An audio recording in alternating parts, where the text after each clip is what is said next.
خیلی وقتا پیش اومده که میخوام تمرکز بکنم و به خودم میگم که تمرکز کن، حواست پرت نشه، حواست الان روی این کاری که داری انجام میدی باشه، اما انگار یه مشکلی داره، خیلی شفاف و روشن نیست. یعنی این توصیه و این نصیحتی که دارم به خودم میکنم یه چیزی مثل بیشتر پول در بیاره، مثل آدم اجتماعی باشه، با اعتماد به نفس باشه، خیلی کلی و گنگه و دستورالعملی توش نیست.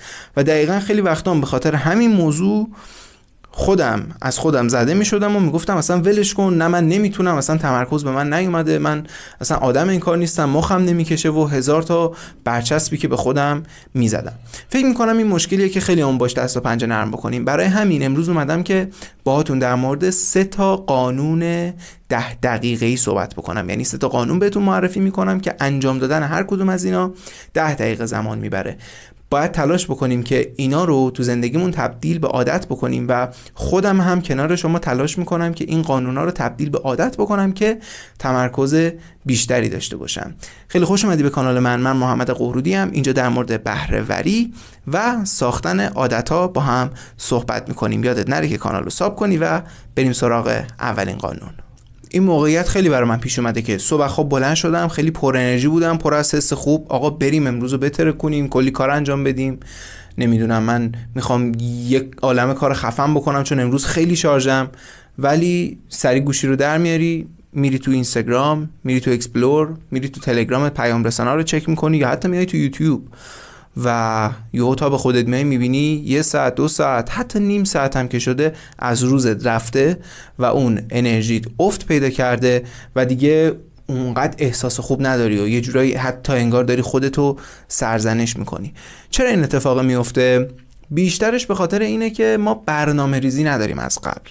چرا؟ چون اگه ما بتونیم که حتما یه برنامه ریزی خیلی کوتاه و خیلی سبک انجام بدیم از شب قبل، خب میدونیم که صبح میخوایم چی کار بکنیم و وقتمون رو به بتالت نمیگذرونیم.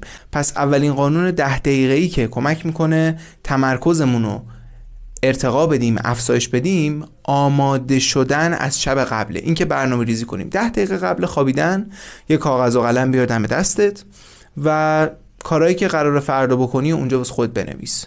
خیلی ساده، خیلی شیک، زیر هم بنویس، شفاف باش در موردش، خیلی گنگ صحبت نکن. یکی از بهترین روشایی که وجود داره اینه که بنویسی من فردا میخوام مثلا توی اتاقم، یه مثال بزنم که قشنگ ملموس بشه برات، من میخوام توی اتاقم به مدت 10 دقیقه یه مدیتیشن بکنم، بعد میرم توی آشپزخونه به مدت 20 دقیقه صبحونمو میخورم.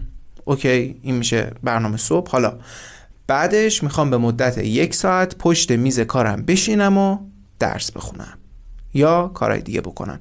پس مکان، جایی که قرار اون کار رو انجام بدی و زمان، اون مقدار کاری که میخوای انجام بدی، 1 ساعت، 1 ساعت و نیم، 1 رو به 20 دقیقه میخوای یه کاری رو انجام بدی، اینا رو مشخص میکنی و احتمال انجام دادن اون کار برات بیشتر میشه. پس شب قبل 10 دقیقه زمان بذار و این برنامه ریزی رو برای خودت انجام بده. دومین قانون 10 دقیقه خیلی بامزه است. در اصل برای زمانیه که تو شروع کردی به انجام دادن کار. خیلی وقتا پیش اومده برامون دیگه، مثلا من شروع میکنم یه کاری رو استارت زدن و یه صدایی میاد تو مغزم میگه نه الان این کار رو انجام نده، حوصله‌اش نیست، آخه کی الان میخواد درس بخونه، کی الان میخواد پروژه رو تحویل بده، بذار حالا بعداً میری سراغش، هر موقع انرژی داشتی، انگیزه داشتی، الان یکم استراحت کن، یکم تخمه بیار بشینیم فیلم ببینیم. چی کار باید بکنی؟ اینجا به خودت میگی که اوکی، ولی 10 دقیقه اون کار رو انجام میدم. خیلی جالبه، بعد از اینکه من خودم به شخص 10 دقیقه 5 دقیقه اون کار رو انجام میدم و همون اول بیخیال نمیشم، آروم آروم انگار موتور مغزم داغ میشه و دیگه میافتم رو دور اون کار رو میبرم تا ته انجام میدم. یعنی مغزتو مثل یه بچه لوس بهش نگاه بکن که تا میخوای یه کار مهم انجام بدی، میخوای یه تغییری ایجاد بکنی، یه فشاری میخوای بهش بیاری، سری میزنه زیر گریه. یه 5 دقیقه 10 دقیقه بعد همراهیش بکنی، بعد از این اوکی میشه. اگه اوکی نشد چی؟ خب اب نداره، بعدش برو یکم استراحت بکن. ولی بهت قول میدم تو بلند مدت این روش کمکت میکنه که به خودت بگی اوکی من الان انرژی ندارم، انگیزه ندارم، ولی بذار 10 دقیقه این کار لعنتی رو انجام بدم، این کتاب رو بخونم، این پروژه رو بزنم، این مشقمو بنویسم، تکلیفو بنویسم، پروژه رو انجام بدم، بعدش میرم هر کاری که دوست دارم و احساس میکنم که بهم انرژی میده اونو انجام میدم، یا اصلا میشینم تنبلی میکنم. پس این دومین قانون 10 دقیقه بود. اما سومین قانون 10 دقیقه که باید تبدیلش بکنیم به یک عادت و خیلی مهمه، نمیدونم چرا انقدر دست کمش میگیریم، اینه که توی 1 ساعت کار کردن 10 دقیقهش رو به استراحت اختصاص بدیم. مغزت رو، ذهنت رو، فعالیت فکری رو مثل فعالیت بدنی ببین. زمانی که شما میری باشگاه ورزش میکنی، میدوی، هر کاری، اوکی، بدنت نیاز به ریکاوری و استراحت داره. اگه ریکاوری نکنی و بیشتر فشار بیاری چه اتفاقی میفته؟ مصدوم میشی. و وقتی که مصدوم بشی چه اتفاقی میفته؟ باید زمان بیشتری رو اختصاص بدی که مصدومیتت خوب بشه.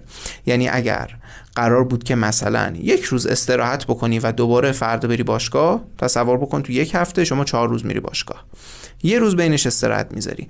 اگر این استراحت رو نذاری و هر روز بری و 3-4 ساعت ادامه بدی و تا وقتی که بعد دستت داره کار میکنه هی دنبل بزنی و پدر دست رو در بیاری، پدر عضله و مایچه رو در بیاری، چه اتفاقی میفته؟ احتمالاً بعد 1 هفته 2 هفته چه بسا بیشتر خونه نشین بشی که اون مصدومیتی که ایجاد کردی درست بشه. نمیگم دقیقاً ذهن مثل بدنه و اینقدر ریکاوری نیاز داره، اما خواستم برای جا بیفته اهمیتش و یه بار دیگه برای خودم هم مرور بشه، چون خیلی وقتا به خودمون سخت میگیریم. مثلا من خودم میشینم پای کار، میبینم که اوکی بذار برم اینو انجام بدم، خب 1 ساعت گذشت، نه من میتونم بذار انجام بدم و انقدر انرژی ذهنیم رو توی یه بازه زمانی پیوسته از بین میبرم که انگار مغزم تحلیل میره. حالا خیلی وقتا پیش اومده برای خودم که اصلا دیگه تا شب حال نداشتم کار انجام بدم، یعنی یه بار یه فشار سنگین آوردم صبح 2 ساعت و تا آخر شب دیگه هیچ رمقی نداشتم، انگیزه‌ای نداشتم، به خاطر اینکه یه سری فاصله ها باید قرار بدی برای خودت. حالا این فاصله های زمانی چطوری باشه؟ قانون سوم 10 دقیقه به ما میگه که هر 50 دقیقه 1 بار 10 دقیقه استراحت بکن. یعنی از هر 60 دقیقه زمانی که میخوای اختصاص بدی 50 دقیقه فعالیت فکری، تمرکز، درس خوندن، انجام دادن کارت و 10 دقیقه استراحت، که چه اتفاقی بیفته؟ مغزت بازدهی بیشتری داشته باشه.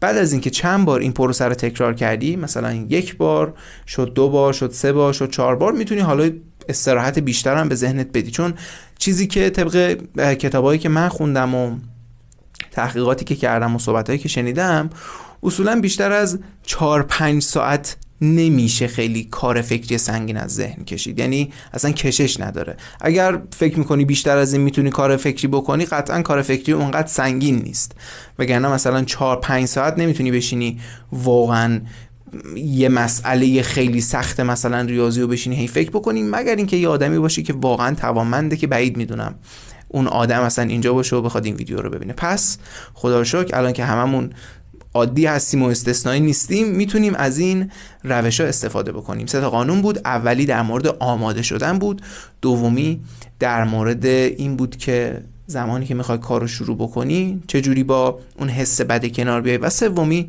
در مورد اینه که چطوری تداوم داشته باشه تمرکزت. یه وقت نزنی خودتو در با داغون بکنی به هوای این که من میخوام تمرکز داشته باشم. اما حالا که تا اینجا ویدیو رو دیدی، بهت پیشنهاد میکنم که حتما یکی ویدیو رو ببینی، چون کمکت میکنه که بهره‌وریت بره بالاتر. مثل همیشه دمت گرم که ویدیو منو تا ته دیدی. من محمد قهرودی ام. یادت نره که کانالو ساب کنی و یادت باشه یا کاری بکن که زندگی تو بسازی یا زندگی کارتو میسازه. دمت گرم.